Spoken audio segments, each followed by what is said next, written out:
de démarrage. Donc, vu qu'il y avait déjà la formation qui avait été déroulée, ils ont déjà été attestés, ils ont fait des pratiques, des stages. Donc, le renforcement de capacité donc, a été très bien fait. Donc, on a magnifié donc l'évolution des travaux et on souhaiterait dans un futur proche les voir donc atteindre un autre niveau, donc beaucoup plus avancé que le niveau de départ auquel ils étaient rentrés ici. Donc, dans cette même lancée, nous invitons les autorités ainsi que le projet à augmenter le nombre d'apprenants, la diversification des filières. Ainsi maintenant, on pourra aller dans un développement beaucoup plus rapide et beaucoup plus élargi du département de Koungheul à travers le projet PRAPS, sans pour seulement se limiter à l'élevage et à certaines filières, mais faire le maximum de filières, donc pour les plus démunis, pour les pasteurs et tout ce qui gravite autour. Donc sans pour autant donc tirer en longueur, je vais donc remettre la parole à monsieur le préfet, tout en souhaitant la bienvenue à tout le monde. Merci. Coordinateur pour PRAPS, di nuyu tamit di féliciter le directeur du centre de formation bu fi nekk. lii ñu di dajale tey lu rafet la lu baax la te ñun dañ ciy bëgg lool seet ay éleveurs yoo xam ne ñëw former leen fi jàngal leen jox leen ay métiers defal leen seen formation bu mu pare jël tey seen matériel leen ko jébbal pour ñu mën a nekk des entrepreneurs. Loolu c'est une très bonne chose parce que PRAPS loolu la ñu waxoon dafa ne woon dana sàmm rek wóorul mën ngaa sàmm tey bu subaa avec les changements climatiques nga am ni sa sàmm am na mu demee mu sooxe fekk nag bu sàmm bi sooxee am nga fii sa beneen xale boo xam ne mu ngi def beneen métier kooku dana mën a jël la relève kon loolu moo doon objectif formation bi formé na ñëpp ñu ngi ñaan nag formation bi ñu gën koo yaatal def ci ay métiers yu bëri le menuiserie métallique électricité solaire loolu yëpp ay yii ñu mën a former fii ci centre bi la kon ñu ngi ñaan yow ki jiite PRAPS vraiment ñu gën koo yaatal yokk élèves yi parce que lii c'est une très bonne chose kon ñu ngi sant daal participants yi tamit parce que ñëw nañ fi def nañ fi lu mat 6 mois ñu ngi liggéey nawet ak noor ñu ngi fii ci centre bi kon tey bu ñu demee ba ñu leen pare ngeen dañ leen di jox seen lii dañoo bëgg tamit lii leen di jox bu ngeen demee ngeen xam ne matériel la boo xam ne pour yéen la pour seen métier la ngeen fonk ko ngeen jàppee ko nu ngeen ko war a jàppee ba bu subaa ngeen nekk ay entrepreneur mën ci dundal ci seen njaboot jërë ngeen jëf loolu la amoon ci gàttal loolu. Di remercier également le représentant du projet PRAPS. Di remercier directeur du CFP moom mi ñu dalal fii ñi di remercier ñi toog ci présidium bi yëpp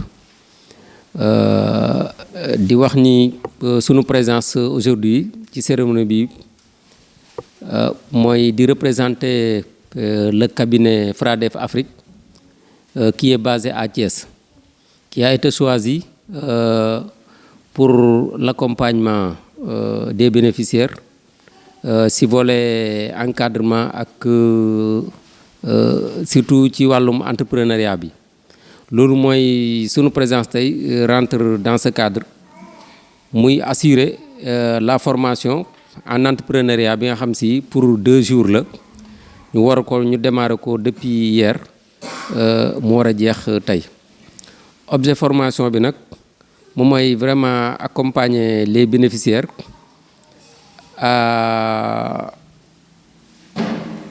dans le renforcement de leur capacité entrepreneuriale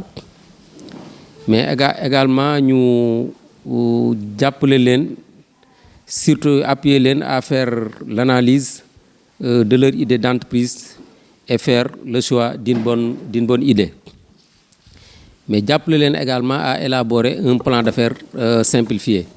ñu am benn plan d'affaires boo xam si après mooy doon seen tableau de bord boo xam si moom la ñuy suivre pour que accompagnement bi nga xam si moom la leen projet bi di defal ñu mën ko suivre cabinet bi jàppale leen ci suivi bi pour ñu mën a dérouler activités yooyu loolu moo doon objet suñu teewaay fii tey ni comme ni ma ko waxee formation bi nag démarré nañ ko depuis démb mu war a pare tey incha allah di remercier rek projet bi di wax ni comme ni ko directeur waxe rek ñii formé nañ leen ci ay filières yu wuute mais ñu gën a yaatal programme bi intégré ci yeneen filières yoo xam si aussi bénéficiaires yi dinañ ko soxla pour que ñu mën a toucher le maximum de bénéficiaires possible di réitérer rek engagement cabinet bi à accompagner le projet dans l'atteinte de ses objectifs dans le cadre du projet. Je vous remercie. santam di nuyu waa PARAPSA maa ngi nuyu coordonnateur PARAPSA di nuyu Thiaw di nuyu ñi nga xam ne acteurs yi mu nekkal ci département de Koungheul di nuyu suñu sous-préfet Bax di ko nuyu bu baax di nuyu waa rajo Koungheul di kontaan rek ci waa PARAPSA jërëjëf PARAPSA ndax kaay ma jàngal la kaay ma wan na ni ngay nappee bu ma demee bayee la sa mbaal yaa ngay nappal sa bopp projet PARAPSA jërë ngeen jëf ndax keroog ba nga xam ne xale yi ñëw nañ fi di jàng di leen jàngal ci waa éleveurs yi ñale di jàng couture ñale di jàng lépp wax dëgg yàlla tey maa ngi kontaan lu ci jigéen ñi gën a bëri sax macha allah ku jàppale jigéen jàppale nga réew ku jàppale xale jàppale nga réew xale góor ak xale jigéen lañ koy jaxase dañ ci jàppale. boog nag ñun waa éleveurs ñi nga xam ne ñoo nekk tey ci département bi ak réseau yi nañ leen jàppalante ak waa PARAPSA sax ndax luñ ñu won fii macha allah dal na xel baax na ci xale yi te ñu ngi tàllalaal loxo waa PARAPSA nañ ñu gën a yaatalal mbir mi ñun de kontaan nañ ci bu baax a baax a baax a baax di ci kontaan di jaajëfal PARAPSA di jaajëfal PARAPSA ba fu PARAPSA yem ndax lum ñu won macha allah kontaan nañ bu baax di jaajëfal ñoom Sidi ndax xale yi dal nañ di jaajëfal Thiaw boo ñëw foofu da lay dalal di la won ndax ku xamutoon dara nga won ko yoon bii macha allah ñu ngi ñaan yal na yàlla yokk projet bi mu gën a law ba ñun ñëpp ñi nga xam ne jàng nañ fi formateur ñu ngi nuyu waa formateur ñi nga xam ne ñoo fi nekkoon di former xale yi ñu baax lañ ndax former nit ki ci lu mu xamut wax dëgg yàlla kooku moom ku baax rek ak ku rafet xol moo ko man xale yi góorgóorlu leen won nañ leen buntu bi foggu leen buntu yi ngeen woo seen moromi xale yi ñu mën a liggéey yéen suñu ëllëg suba yéen suñu ëllëg gannaaw suba boog nag li ngeen fi jàng bu ngeen demee jëfoo leen ko kaay ma jàngal la kaay ma may la wax dëgg yàlla loolu moom PARAPSA rek moo ko fi def macha allah ñu ngi kontaan bu baax maa ngi nuyu Samba Salouma mii ma nekkal fii macha allah. Monsieur le sous-préfet, monsieur le directeur du CFP de Koungheul, monsieur les chefs de service ici présents, monsieur les professeurs, enseignants, monsieur et madame les organisations professionnelles, je vous salue à votre titre et grade respectifs. En cette cérémonie de remise de kits de la première cohorte de la formation professionnelle de Koungheul, je suis très heureux de me retrouver avec vous sur cette salle pour présenter la stratégie de suivi post-formation des bénéficiaires de la cohorte 1, formation en entrepreneuriat notamment. L'objectif de développement du projet PRAPS est d'améliorer la résilience des pasteurs et agropasteurs dans la zone d'intervention. À l'échelle nationale, le projet devra bénéficier directement de 950 000 pasteurs et agropasteurs, dont 30% de femmes, pour vous dire à quel point les femmes sont prises en compte. Alors, le projet est structuré autour de 5 composantes. La première composante, c'est l'amélioration de la santé animale et le contrôle des médicaments vétérinaires qui occupent une place très très importante dans ce projet. Parce que quand on parle donc de pastoralisme, la santé animale vient en premier. Et en deuxième second, il y a la gestion durable des paysages et amélioration de la gouvernance.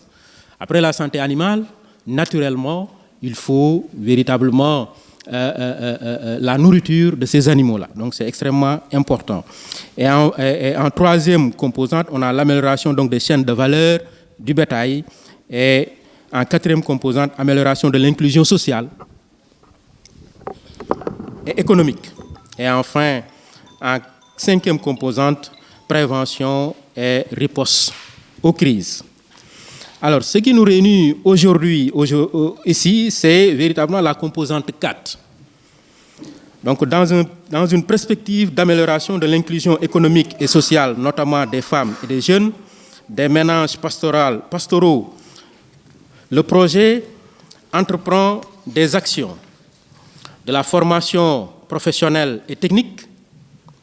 pour renforcer les capacités et faciliter l'insertion des bénéficiaires dans le secteur productif,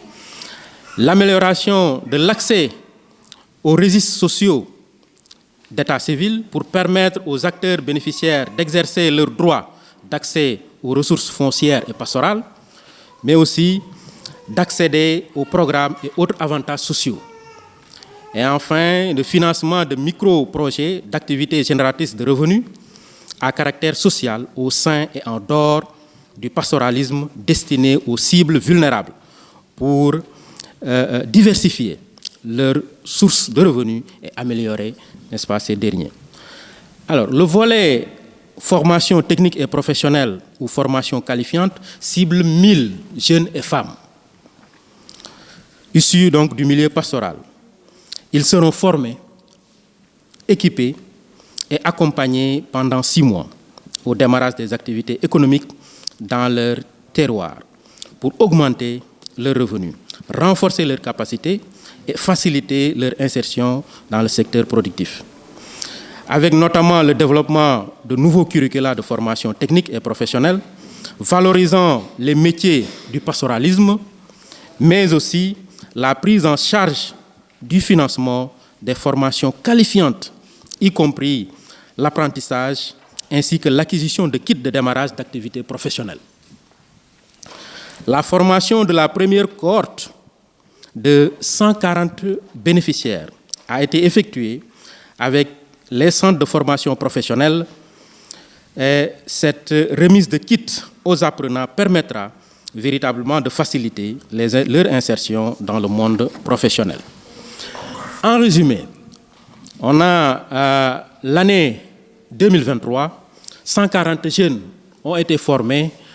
équipés bien sûr pour un montant de 312 916 francs CFA, 312 millions, autant pour moi, et l'année 2024, on prévoit de former 400 jeunes et l'année 2025 également, on prévoit de former 450 jeunes, ce qui fera un total de 1000 jeunes et femmes dans le milieu pastoral. Les formations techniques des bénéficiaires de la première cohorte ont été réalisées, comme je l'ai dit, au mois de mai et septembre 2023. Et les kits d'installation des formés sont acquis dans les métiers de couture, de teinture, sérigraphie, coiffure, transformation et des produits locaux. Et bien sûr, un consultant ici présent, recruté pour accompagner le démarrage des activités économiques des bénéficiaires. Et je peux ajouter que ce consultant, véritablement, vous accompagnera sur le terrain, n'est-ce pas, pour vous permettre de bien s'installer et bien évidemment de bien faire vos activités convenablement sur le terrain. Pour terminer, Monsieur le Préfet, je voudrais rappeler 2 citations d'un très grand boxeur d'ailleurs, Mike Tyson, mais également d'un très grand scientifique, Albert Einstein.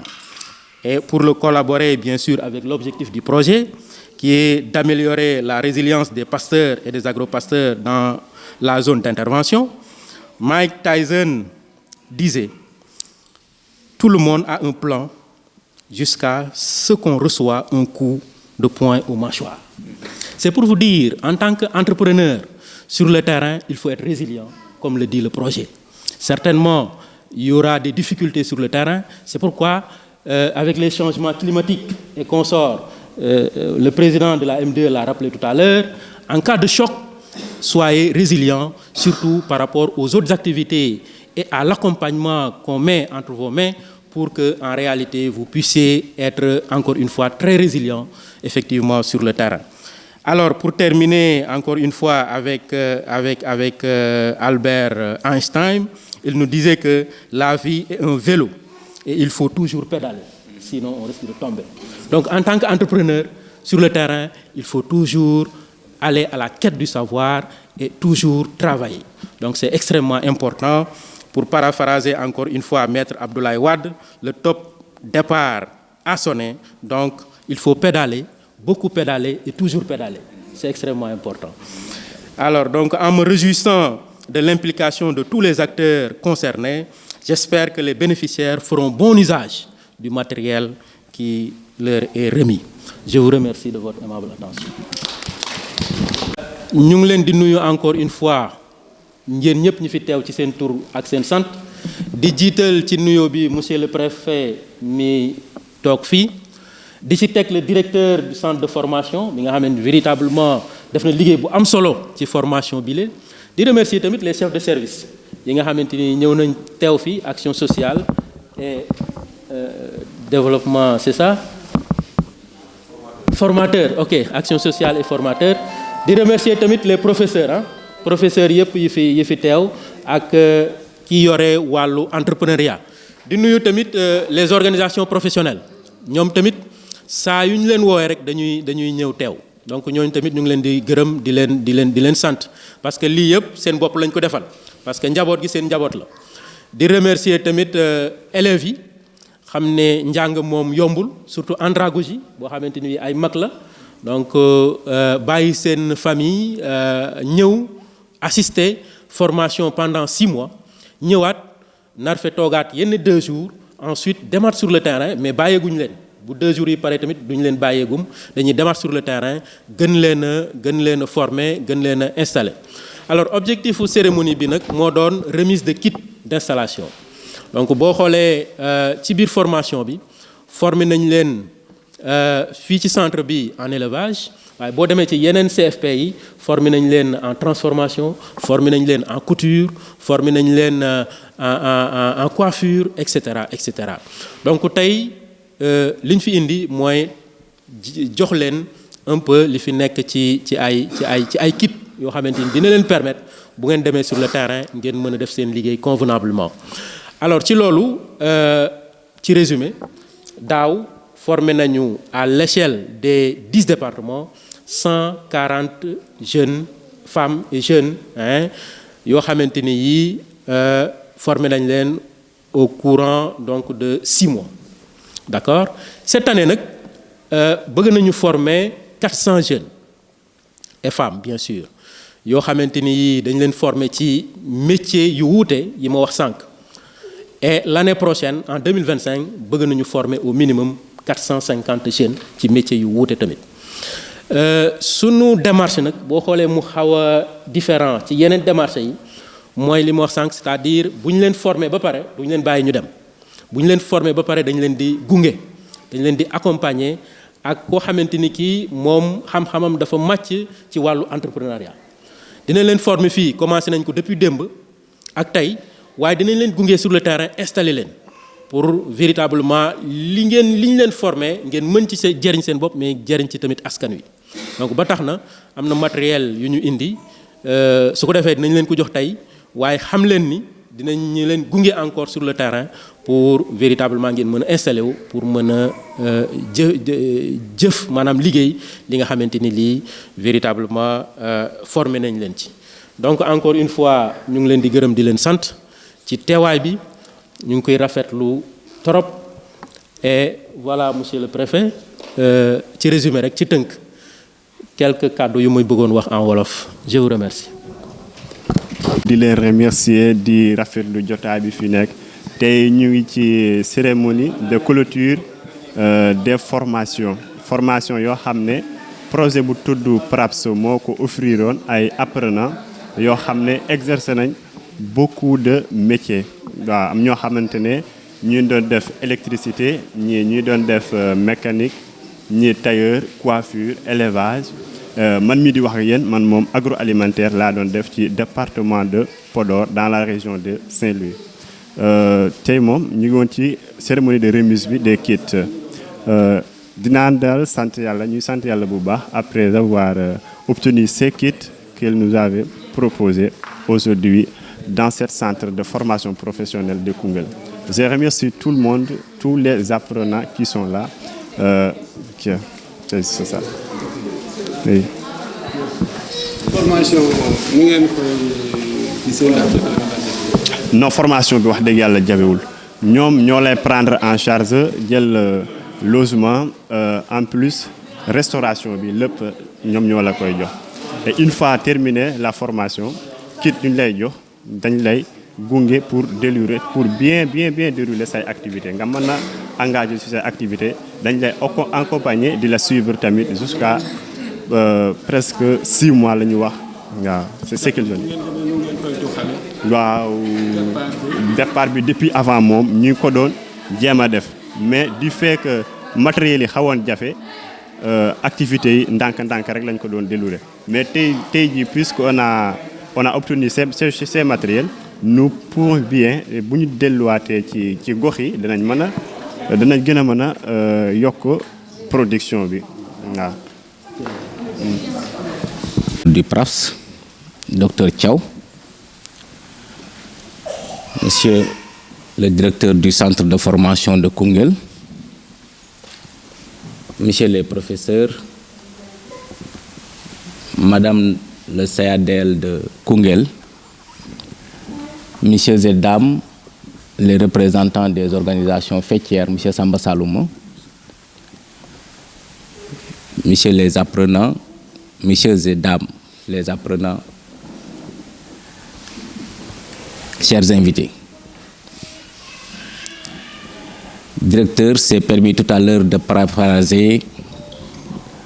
l'ancien président de la République, M. Abdoulaye Wade. Moi, je me permettrai à mon tour de paraphraser l'ancien président Senghor. Lui, il disait qu'il en est de la vie des personnes comme celle des institutions, celles qui ne sont pas flexibles et déplaçables au gré de la réalité. Celles-là risquent de mourir sous l'effet de l'érosion du temps. Il me plaît de rappeler cette citation de Senghor parce qu'il n'y a pas de réalité dans ce monde où nous sommes qui vaille plus que les changements climatiques. De temps en autre, on nous parle de pastoralisme, c'est une activité pratiquée par les éleveurs dans de vastes étendues depuis très longtemps. Ça fait plus de 10 000 ans. Depuis qu'on a commencé à domestiquer certains animaux, à les élever, à se déplacer dans l'espace et dans le temps, nous sommes de plus en plus confrontés à des mutations très dégradantes de l'élevage. Sur ce,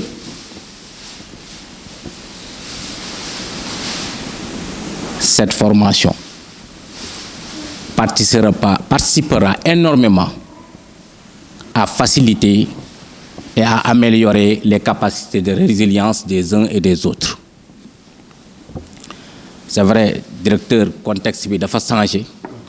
de telle sorte que ku mënta adapté wu tey ci capacité de résilience bi ñu jëm rek bu yeboo nga dem toogi ku nekk xam na ñi doon sàmm démb facilité bi ñu doon am ak bi xew tey àll bi jeex na tàkk yéen a ko gisandool seen bopp tàngaay wi ñuy dund ni tey amuñu ko woon ci ginnaaw c'est devenu colosse te kanam la jëm sunu nag yi sunu jur gi suñu lépp lu ñu doon yëngu lañ ci daan am mënatuñ ko ci am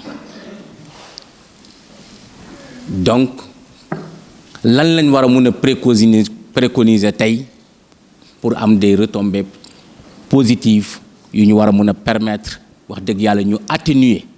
conséquences yi nga xam ne nii ci lañ jëm. C'est là où intervient d'ailleurs le mérite de PRAPS en vous appelant, vous amenant ici, en vous formant et en vous dotant de kits pour que au sortir de cette formation-là ngeen mën a am loo xam ne nii pratiquement njëriñ lay doon ci yéen mais njëriñ lay doon ci seeni waajur mais en réalité na ngeen def de sorte que su ngeen génnee ngeen mun di dupliquer di jàppale wale ñi nga xam ne ñoom ñoo topp si yéen. fi may tëjee directeur formation baax na joxe kit baax na mais accompagner leen sur le terrain. Veillez à ce que liñ lañ jox nii ngeen xam ne mënoon nañ ko jox teneen. Vous avez été choisi parmi tant d'autres jeunes loolu rek chance la liñ leen tànn yéen te am na téeméer yu bëggoon ñu tànn leen chance la mais nag bu ñu leen formé ba pare na yeneen jeunes yi gis à travers votre formation à travers que le métier bi ngeen xam ne jëlee ngeen ko fi keneen mun leen ñee ba ñëw def ci formation bi man ci loolu laa leen di ñaax au nom du préfet du département empêché qui m'a demandé de venir présider cette rencontre-là. Liñ leen fi jox yàlla na leen jëriñ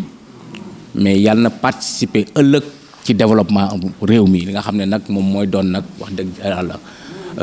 objectif composante 4 bu PRAPS 2 yàlla na yàlla dolli jàmm loolu moo ñu fi indi woon kon boog directeur xam naa li des ñu participer ñu jàll ci remise kit yi remise symbolique yi après man je vais vous laisser continuer en donnant le reste parce que am na yeneen yu may xaar ni merci jërë ngeen jëf merci